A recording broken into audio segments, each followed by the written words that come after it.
On a damp, oppressive evening in late summer 1851, in the heart of Virginia's tobacco country, a bill of sale was carefully inscribed into a slave trader's ledger. The entry was peculiar, its details cryptic. It noted the acquisition of a single individual, aged about 19, procured from the Charleston market. The entry highlighted unique physical attributes and a final price of $2,847, a sum nearly 4 times the going rate for a healthy, prime-aged enslaved person. The purchaser was listed as Thomas Rutledge, proprietor of the sprawling Belmont estate. The events that transpired over the subsequent 14 months would culminate in 3 fatalities: the complete desertion of a thriving agricultural enterprise, and the meticulous eradication of every official paper pertaining to the estate's operations during that period. Legal archives from Prince Edward County reveal that by November of 1852, the property was disposed of at a public sale for a pittance, under the specific condition that certain chambers within the main house be permanently sealed. Regional scholars have identified 17 distinct allusions to the Rutledge affair within personal correspondence and journals from the time. Yet, every formal document has been eliminated. The scant, surviving narratives tell of a fixation so all-consuming it corroded everything in its path. A fixation that originated with a single enslaved individual whose very being defied the foundational beliefs of the era. Before we delve deeper into the narrative of Belmont Estate and the enigmatic acquisition that would seal the Rutledge family's fate, if you are drawn to the most obscured passages of American history, the ones intentionally scrubbed from the record, please ensure you are subscribed to Liturgy of Fear. Click that subscribe button and activate the notification bell so you never miss accounts such as this one. I am also interested to know, from where are you listening? Please share your city or state in the comments section below. Now, let us uncover the true events that transpired behind the shuttered doors of Belmont Estate and determine why 3 individuals would perish to conceal its secret. The reality of what unfolded that autumn is far more unsettling than any ghost story could ever aspire to be. Southside Virginia in 1851 was a realm of its own, a quilt of vast plantations divided by thick woodlands of oak and pine, linked by deeply grooved dirt tracks that transformed into viscous, crimson mire with the arrival of the autumn showers.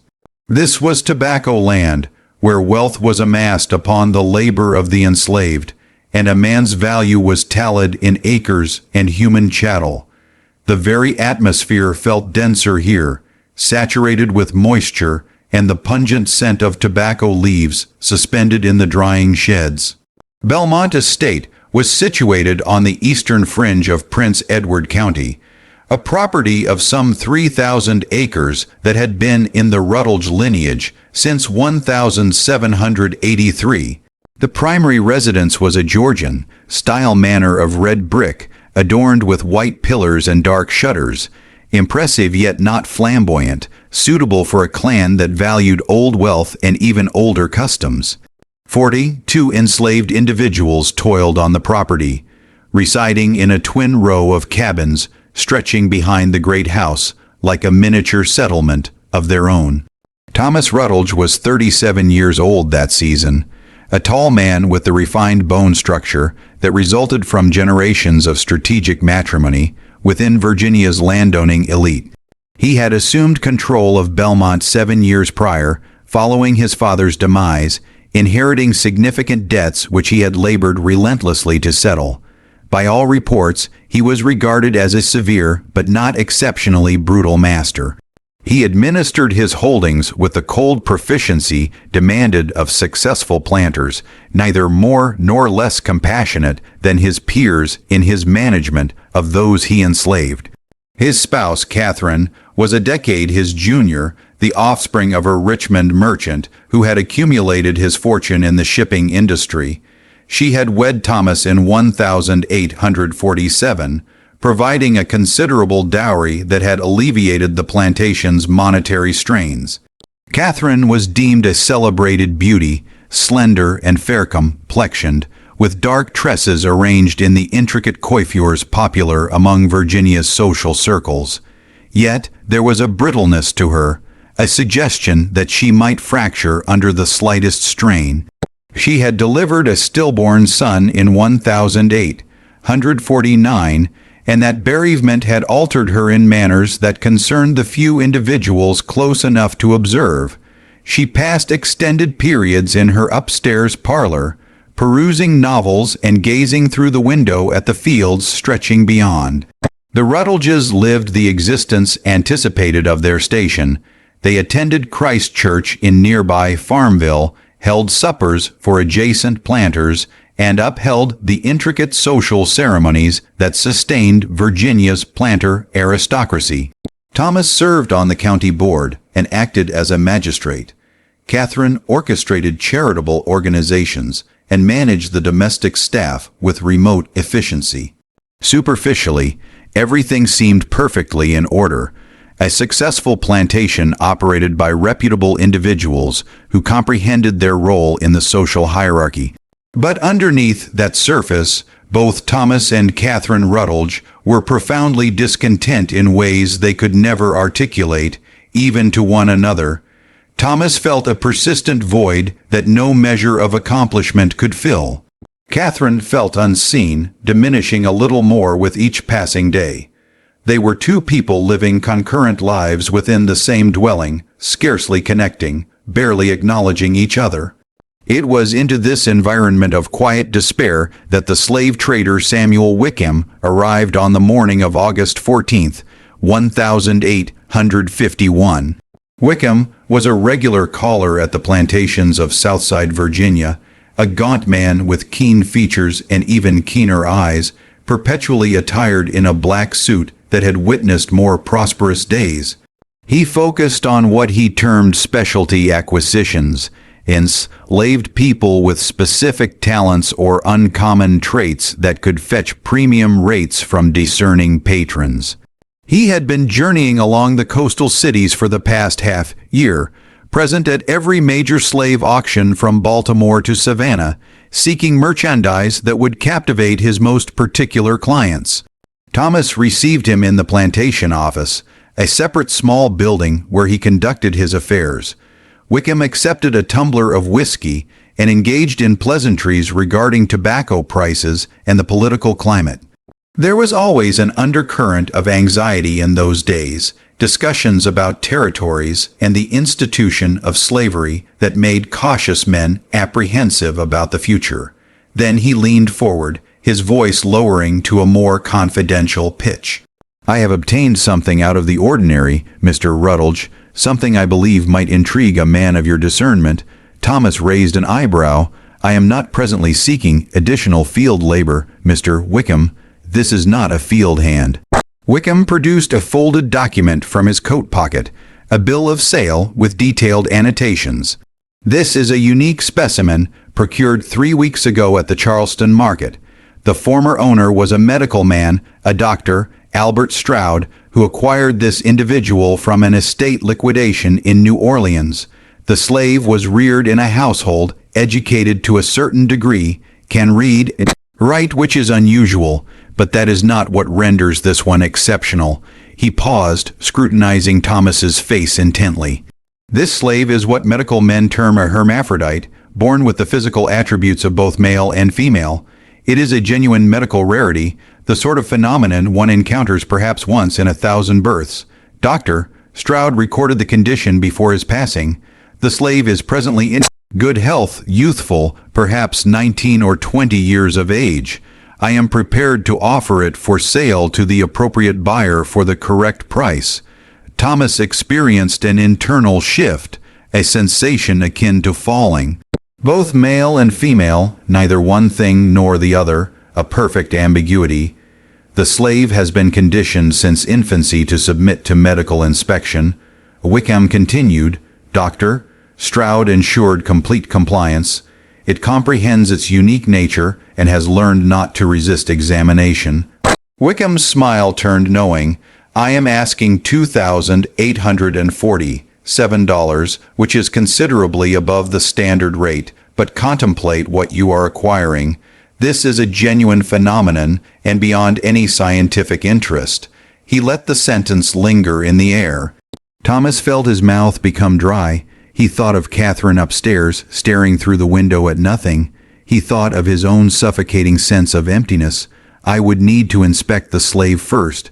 Naturally, I have the wagon just outside. 20 minutes later, Thomas Rutledge stood in the office, looking upon Jordan for the first time. The enslaved person stood in the doorway, hands clasped, gaze lowered in the stance of submission that every enslaved individual learned from childhood. Jordan wore a simple cotton shift that concealed little, but even from across the chamber, Thomas could perceive what Wickham had described, the peculiar ambiguity that resisted simple classification. The countenance was beautiful in a manner that belonged wholly to neither sex. Delicate features with prominent cheekbones, full lips, large, dark eyes framed by lengthy lashes. The hair was black, cut short. The form beneath the shift hinted at contours that could have been feminine or could have been something else entirely. The hands were elegant, the bare feet narrow and well-shaped. But it was the voice that truly captured the impossible essence of this person's being.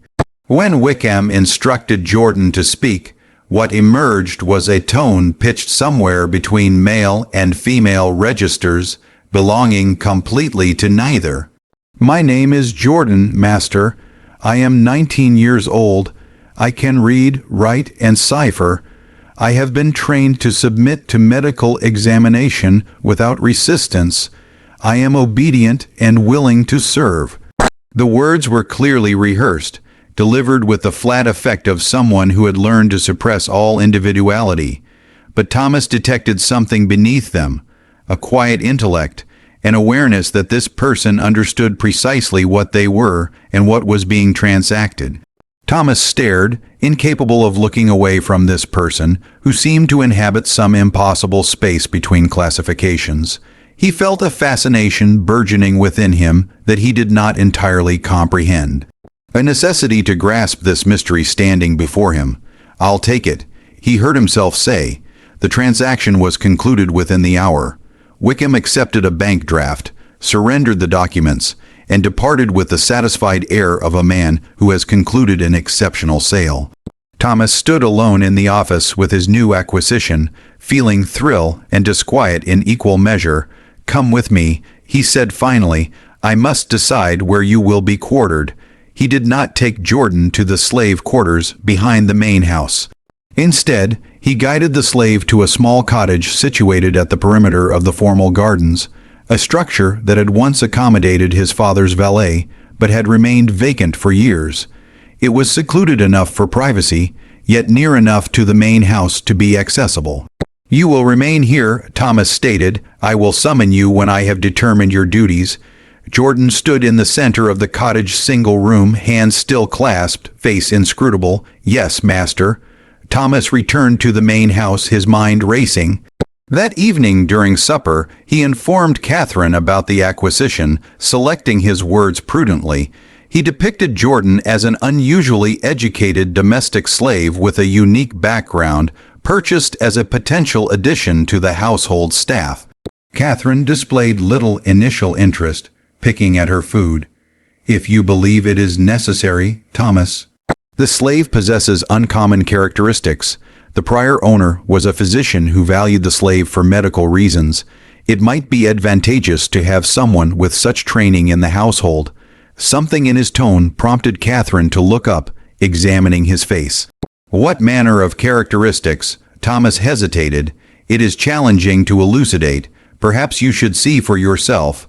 The following morning, he brought Catherine to the cottage to meet Jordan. Catherine stood in the doorway, observing the slave with an initial indifference that gradually morphed into something else as she absorbed Jordan's appearance. The ambiguous beauty, the impossible, to categorize presence, the strange quality of existing between worlds. "This is Jordan," Thomas said, watching his wife's face, "the slave I mentioned." Catherine moved closer, circling Jordan slowly, her expression unreadable. Jordan stood perfectly motionless, eyes downcast, breathing slowly and evenly. "What precisely makes this slave so unusual?" Catherine inquired. Thomas elaborated, maintaining a clinical tone, describing Jordan's condition in medical terminology. As he spoke, he observed a transformation in Catherine's expression, the same fascination he had experienced, the same troubled curiosity. When he finished, Catherine was silent for an extended moment. Then she reached out, her hand hovering near Jordan's face before dropping back to her side. May I examine for myself, to comprehend?"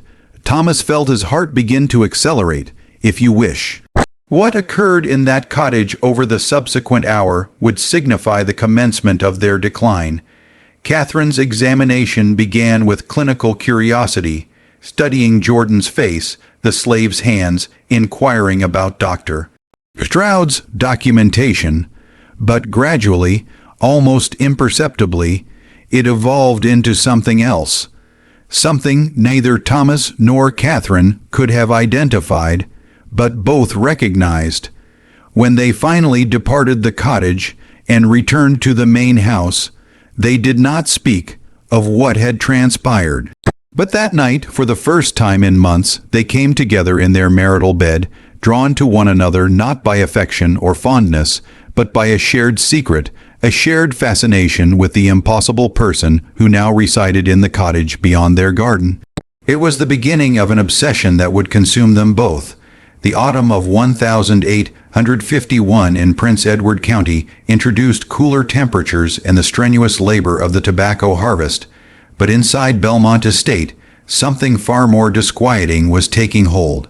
Within a week of Jordan's arrival, a new pattern had been established, one that the other enslaved individuals on the property detected immediately, even if they did not fully comprehend it.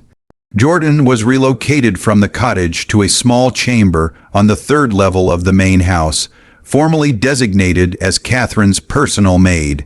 The slave was provided with new garments, superior sustenance compared to what the field hands received, and seemed to exist in a peculiar, privileged isolation from the remainder of the enslaved community. But the other slaves witnessed things that disturbed them. They observed how the master and mistress would both vanish upstairs at irregular intervals. They detected sounds through the walls that were difficult to interpret. They noted how Jordan would emerge from that third-floor room, moving cautiously, face blank, gaze distant. Harriet, the plantation's cook, was among the first to sense that something was profoundly amiss. She had labored at Belmont for 2 decades, had witnessed 3 generations of Rutledges, and had cultivated the sharp observational skills essential for survival in her role. She noticed how Thomas had ceased managing the plantation appropriately, how invoices accumulated on his desk unopened, how he would neglect meetings with neighboring planters. She noticed how Catherine had stopped eating properly, growing thinner and paler by the week, spending hours confined in that third-floor room. One morning in late September, Harriet attempted to converse with Jordan in the kitchen. The younger slave had descended to retrieve breakfast for the master and mistress, moving with that strange, cautious gait, face revealing nothing. "Child," Harriet said quietly, glancing around to ensure they were alone. "Are they harming you up there? You can confide in me. I have been here long enough to recognize when something isn't right." Jordan looked at her with those unreadable eyes. "I have everything I require, Aunt Harriet. The master and mistress treat me well. That is not what I inquired about." A flicker of something crossed Jordan's face, so swiftly Harriet nearly missed it. Pain, perhaps, or resignation. Then it vanished, replaced by that careful blankness. "I perform what I was born to do," Jordan said softly. "What I was trained to do. It is simpler when you do not contemplate it." Before Harriet could respond, footsteps echoed on the stairs above. Jordan gathered the breakfast tray and vanished back upstairs, leaving Harriet alone in the kitchen with a nauseating sensation in her stomach. The murmurs commenced in the slave quarters that night. People spoke in hushed tones about the strange new slave who never joined them in the evenings, who never attended the clandestine prayer gatherings in the woods, who seemed to inhabit some separate realm entirely. Some of the elder slaves recalled tales about conjure and hoodoo, about individuals born with unusual capabilities who could enchant their masters. Others dismissed such talk as superstition, but could not elucidate what was transpiring in the great house any more effectively. Meanwhile, upstairs in that third-floor room, Thomas and Catherine were discovering depths to their obsession that neither had envisioned possible. Thomas had obtained books on anatomy and medical science, texts that discussed rare conditions and unusual cases. He would spend hours perusing these volumes, then comparing what he learned to his observations of Jordan. He began maintaining a journal, though its contents were far removed from the meticulous plantation records he had preserved for years. This journal was secured in a drawer, concealed even from Catherine, filled with notations and sketches that would later be annihilated. Catherine's fascination assumed a different form. She would spend entire afternoons in Jordan's room, having the slave dress and undress repeatedly, arranging Jordan's hair in various styles, attempting to comprehend this person who seemed to transition between categories based on attire and presentation. She commissioned new garments from a seamstress in Farmville, some tailored in feminine fashions, others more masculine, all intended to either accentuate or obscure Jordan's ambiguous form. "I wish to comprehend what you are," Catherine told Jordan one afternoon. "Whether you are genuinely both or neither, or something else entirely." Jordan, standing motionless while Catherine adjusted a dress collar, replied in that careful, neutral voice, "Does it signify, mistress? I am what you perceive, what you desire to perceive." "But what do you perceive when you look upon yourself?" For an instant Jordan's mask slipped. "I perceive what everyone has always seen, something to be examined, something to be comprehended, something that exists solely to satisfy the curiosity of others." Catherine's hand stilled. "That is not. I do not intend to." But she could not complete the sentence because they both knew it was precisely what she meant. What both she and Thomas meant every time they summoned Jordan to that room. Every time they studied and interrogated and attempted to classify what could not be classified. As September transitioned to October, the household settled into a routine that appeared almost normal from the exterior. Thomas managed the plantation with mechanical efficiency when he troubled to manage it at all. Catherine maintained her social obligations when absolutely necessary, though she declined more invitations than she accepted. The other slaves proceeded with their work, whispering among themselves, but knowing better than to openly question their master's conduct. But those who paid attention could perceive the indications of decay. Thomas had shed weight, his garments hanging loosely on his frame. His eyes had acquired a feverish quality, and he rarely slept more than a few hours before rising to pace the corridors or retreat to his study. Catherine had ceased wearing her elaborate dresses, favoring simple dark gowns that draped her increasingly skeletal form. Her hair, once her pride, was frequently left in a simple knot, unwashed for days at a time. And Jordan remained exactly as before, calm, blank, obedient, moving through the house like a specter, speaking only when addressed, existing in that strange liminal space between person and property, between master and slave, between the living and something that merely survived. It was in late October that the first genuine crisis transpired. Two of the field hands, brothers named Samuel and Isaac, attempted to flee. They were apprehended by patrollers 15 miles from the plantation and returned in shackles. Thomas, roused from his obsessive studies, was compelled to address the situation as plantation discipline demanded. He had them whipped, 10 lashes each, administered before the assembled slaves as a caution to others. But his heart was not in it. He observed the punishment with a distant gaze, his mind clearly elsewhere. After it concluded, and the other slaves had been dismissed to their quarters, he stood alone in the yard, gazing at the whipping post with an expression that might have been guilt, or might have been nothing whatsoever. Harriet, observing from the kitchen window, saw him there and understood something fundamental. The master was not merely obsessed with Jordan. He was vanishing into that obsession, becoming less substantial with each passing day, less present in the world of ordinary human concerns. That night she heard the master and mistress in the third-floor room once more, but this time through the walls and floors she detected something new. Elevated voices, a dispute. The words were not distinct, but the emotion was unmistakable. Anger, perhaps, or desperation. The following morning, Jordan came to the kitchen for breakfast, moving even more cautiously than usual.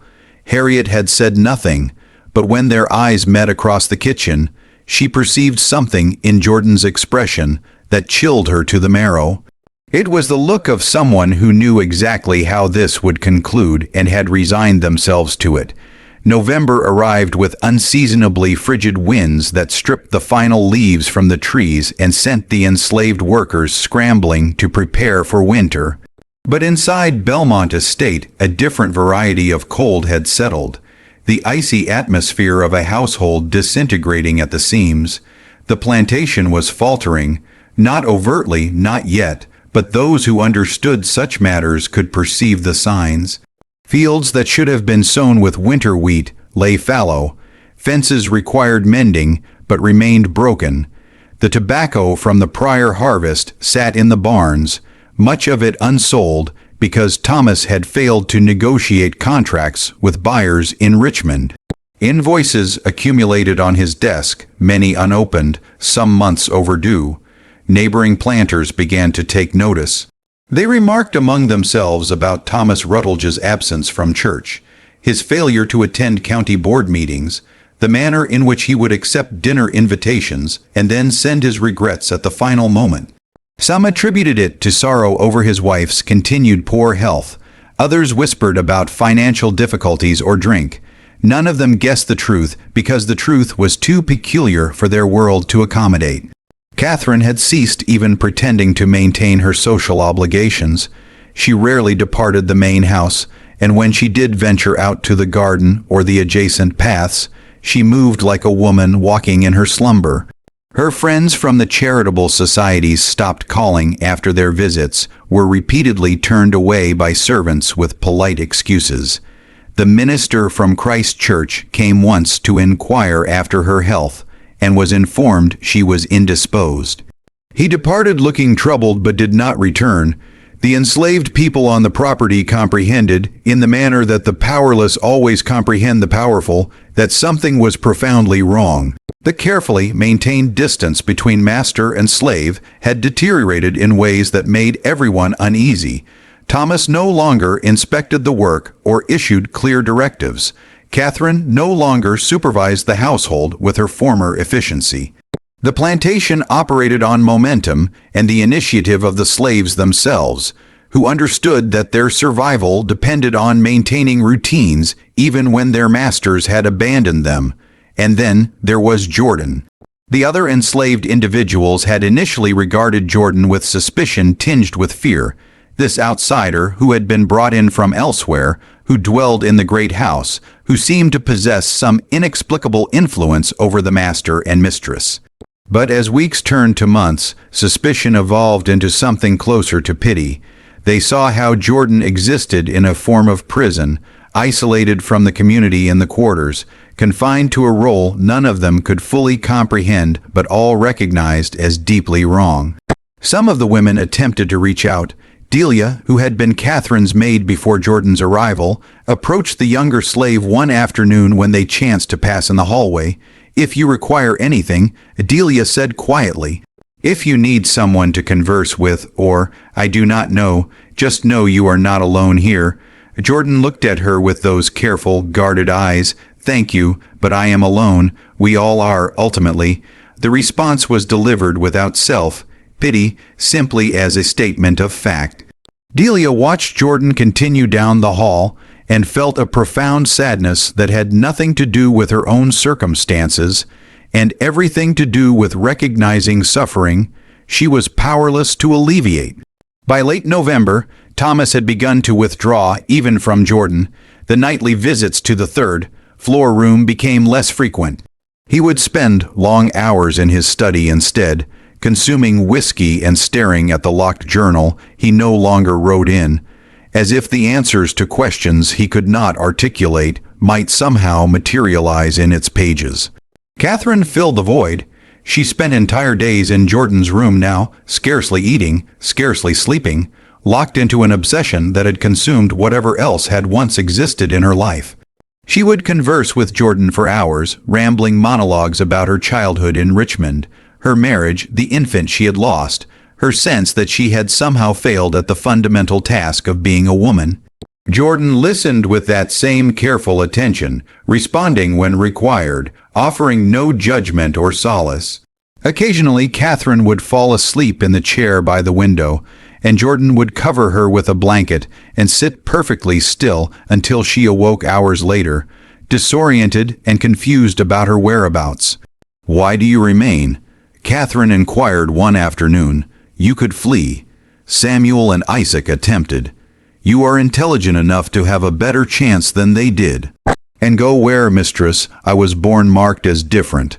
Everywhere I journey, people perceive that difference and desire to comprehend it, to examine it, to possess it. At least here I know what to anticipate." "That is dreadful," Catherine whispered. "Yes, mistress, it is." It was during one of these lengthy afternoons that Catherine finally articulated the question that had been growing in her mind for months. "Do you despise us, Thomas and me?" Jordan was silent for an extended moment. When the slave finally spoke, it was with careful consideration, as if weighing each word. "Despise requires a form of freedom I do not possess, mistress. To despise you, I would have to believe I merited something different, that I had a right to be treated as fully human. But I was instructed from childhood that I do not possess that right, that my unusual nature renders me something less than human, something to be studied and exhibited. So no, I do not despise you, I do not. I simply endure you the same way I have endured everyone before you, and will endure everyone who comes after." Catherine began to weep, deep, wrenching sobs that seemed to emanate from somewhere fundamental. Jordan sat motionless, offering no comfort, simply bearing witness to the mistress's collapse with that same careful neutrality.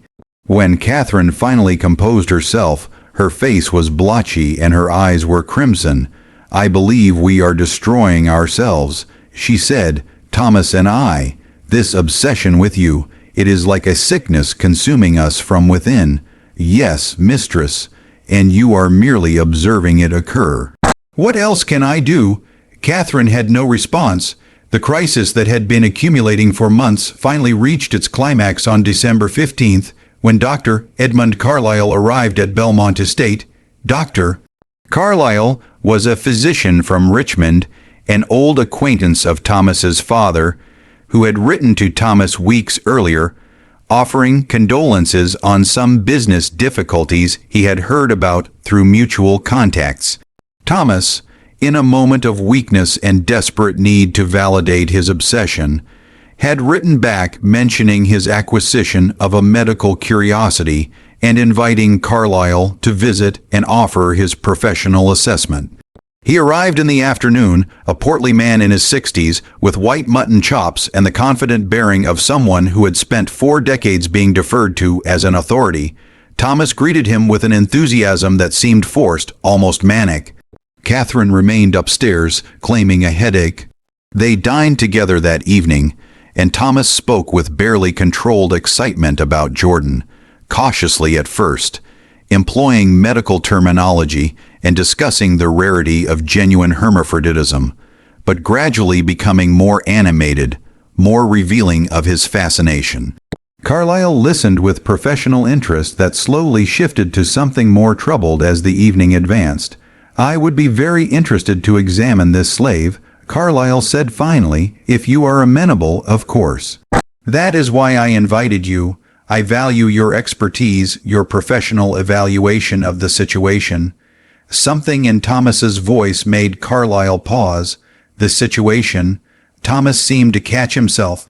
"The medical condition, I mean. The documentation from the prior owner was extensive, but I would appreciate a second opinion from someone of your standing." After dinner, Thomas brought Carlyle to Jordan's room. Catherine was already there, seated in her chair by the window, appearing like a wraith in her dark dress. Jordan stood by the door, hands clasped, face carefully neutral. "This is Jordan," Thomas said, his voice adopting that clinical tone he used when trying to maintain distance from his obsession. "The slave I referenced in my correspondence." Carlyle approached Jordan with professional detachment, inquiring about age, general health, the slave's history before arriving at Belmont. Jordan answered in that careful, rehearsed manner, providing information without inflection or emotion. "May I conduct a brief physical examination?" Carlyle inquired. "Nothing invasive, simply an external observation to evaluate the condition Mr. Rutledge described."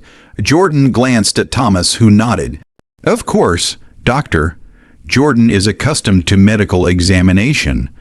What followed was a professional, respectful assessment that stood in stark contrast to what had been transpiring in that room for the past 4 months. Carlyle examined Jordan's face, hands, requested the slave to turn slowly, made a few notations in a small book he carried. His examination was thorough but dignified, treating Jordan as a patient rather than a specimen. When he concluded, his expression had shifted from clinical interest to something more complex, a mixture of professional curiosity and deeply personal concern. "Remarkable," he said quietly, "a genuine case of hermaphroditism, quite rare indeed." He looked at Thomas, then at Catherine, seated motionless in her chair. "Might I converse with you privately, Mr. Rutledge?" They retired to Thomas's study, leaving Catherine and Jordan alone upstairs. Carlyle accepted a brandy and stood by the fire, selecting his words with obvious care. "Thomas, I have known your family for many years. I respected your father despite his difficulties, which is why I must speak candidly now as a friend and as a physician." Thomas felt his stomach tighten with dread. "What is it?" "That slave upstairs is indeed a genuine hermaphrodite. The condition is as rare as you suggested. From a strictly medical perspective, it would be of considerable interest to researchers." Carlyle paused, his eyes grave. "But Thomas, what troubles me is not the slave's condition. What troubles me is the atmosphere in that chamber, the manner in which you and your wife regard that person, the tension, the obsession I sense beneath your words." Thomas felt his face flush. "I do not know what you are implying." "I am implying that you have become dangerously fixated on this slave in a manner that extends far beyond medical or scientific interest. Your plantation is failing. I could perceive that on my approach up the drive. Your wife appears as though she has not slept properly in months. You yourself appear," he paused, searching for the appropriate word, consumed. "This is not healthy, Thomas. Whatever is transpiring here must cease before it annihilates you." "Jordan is my property," Thomas said, his voice sharper than he intended. "How I elect to manage my property is my concern. There are ethical boundaries, Thomas, even in the treatment of slaves, and I fear you have transgressed several of them." The conversation deteriorated from there. Thomas became defensive, then irate. Carlyle remained firm but compassionate, attempting to make Thomas perceive what was happening to him and his wife, but Thomas could not or would not hear it. The obsession had its hooks embedded too deeply. Carlyle departed the following morning, troubled and convinced that something horrific was unfolding at Belmont Estate. He contemplated writing to mutual friends, perhaps even to the county authorities. But what would he report? That a man was excessively interested in a slave he owned, that was not unlawful, was not even particularly unusual in Virginia in 1851. So Carlyle did nothing, and the opportunity to intervene passed. After his departure, Thomas and Catherine did not speak about the visit, but something had shifted. Carlyle's words had compelled them to confront, however briefly, what they were doing, and that confrontation did not lead to change. It led to desperation, to a doubling down on the obsession, as if by consuming themselves entirely within it, they could somehow evade the guilt that was beginning to poison everything. January 1008, 152 brought heavy snows that isolated Belmont Estate from the outside world for nearly 3 weeks. The tobacco fields lay dormant under white blankets, the slaves huddled in their quarters around smoky fires, and inside the main house, Thomas and Catherine descended further into a darkness that neither could any longer deny or escape. The isolation seemed to accelerate everything. With no social obligations to maintain, no appearances to uphold, they abandoned whatever restraint had remained. Thomas ceased even pretending to manage the plantation. Catherine ceased leaving the third floor entirely, and Jordan simply endured as always, existing in that strange liminal space between person and object, between the living and those who merely survived. But something had altered in Jordan, too. The slave had begun to speak more frequently, not with defiance precisely, but with a form of quiet observation that made Thomas and Catherine increasingly uncomfortable. Jordan had learned that speaking could create fissures in their certainty, could introduce doubt into their carefully constructed rationalizations. "You are injuring each other now, not merely me," Jordan stated one evening after Catherine had left the room in tears following a dispute with Thomas. "The obsession is consuming you both from within." Thomas, exhausted and disheveled, looked at the slave with something approaching hatred. "What do you desire from me? Some acknowledgement that I have wronged you? You are property, Jordan. You exist to serve whatever purpose I determine." "Is that what you tell yourself, master? Because from my perspective, it appears I am the only free person in this chamber. You and the mistress are enslaved to your desires, to your need to possess something you can never truly have. I submit to you because the law allows me no alternative. But you submit to your obsessions because you have lost the capacity to choose anything else." The words struck deeper than any physical blow could have. Thomas raised his hand as if to strike, then let it fall. What punishment could he inflict that would restore the power dynamic that had already disintegrated? What threat could he make that would return to him the control he had lost? He departed the room without another word. February brought a thaw, but no respite from the tension inside Belmont Estate. The enslaved people in the quarters whispered constantly now, their speculation growing darker and more accurate. Several had begun attempting to arrange escapes, knowing that something was terribly wrong and desiring to be far distant when whatever was building finally detonated. Harriet refused to bring sustenance to the third floor anymore, compelling Catherine to retrieve meals herself or go hungry. 2 more field hands attempted to flee and were apprehended, but Thomas barely seemed to notice when they were returned. The overseer managed the punishment without consulting him, increasingly assuming control of day-to-day operations as the master retreated further into his obsession. Catherine had begun to waste away visibly. She consumed almost nothing, slept only in brief, fitful intervals, spent every waking moment either in Jordan's room or pacing the halls like a specter. Her friends from the charitable societies, concerned by her prolonged absence, sent notes that went unanswered. The minister came again and was turned away at the door. "I perceive myself in you," Catherine told Jordan one afternoon, her voice barely above a whisper. Neither one thing nor another, neither fully alive nor fully deceased, trapped in some impossible space between. "No, mistress," Jordan replied quietly. "You perceive what you desire to perceive. I am merely a person, born different, yes, but still merely a person. It is you and the master who transformed me into something else. You converted me into a symbol of your own confusion, your own sense of being lost." Catherine's hands trembled as she wrapped her arms around herself. "But you are lost too. We are all lost here, perhaps, but I was lost long before I came to Belmont Estate. You selected this. That is the distinction." The domestic staff noticed the alteration in the mistress. Delia, passing Catherine in the hallway one morning, was shocked by what she saw. The woman had become skeletal, her eyes sunken and wild, her hair hanging loose and unwashed. She moved like someone already half deceased, stumbling from one moment to the next without any sense of purpose or direction. Thomas was little better. He had ceased shaving, ceased changing his garments regularly. He would wander the house at irregular hours, muttering to himself, sometimes standing outside Jordan's door for extended minutes without ever knocking. The servants learned to evade him, to render themselves invisible when he passed, because there was something unpredictable in his demeanor now, something that suggested he might shatter at the slightest provocation.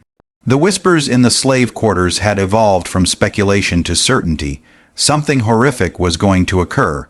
Everyone could sense it, that feeling of impending disaster that lingers in the air before a storm breaks.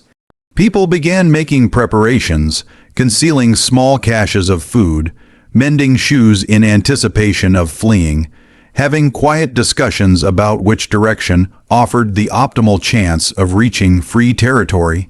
It was Harriet who finally attempted to intervene, driven by a sense that if someone did not act, blood would be spilled.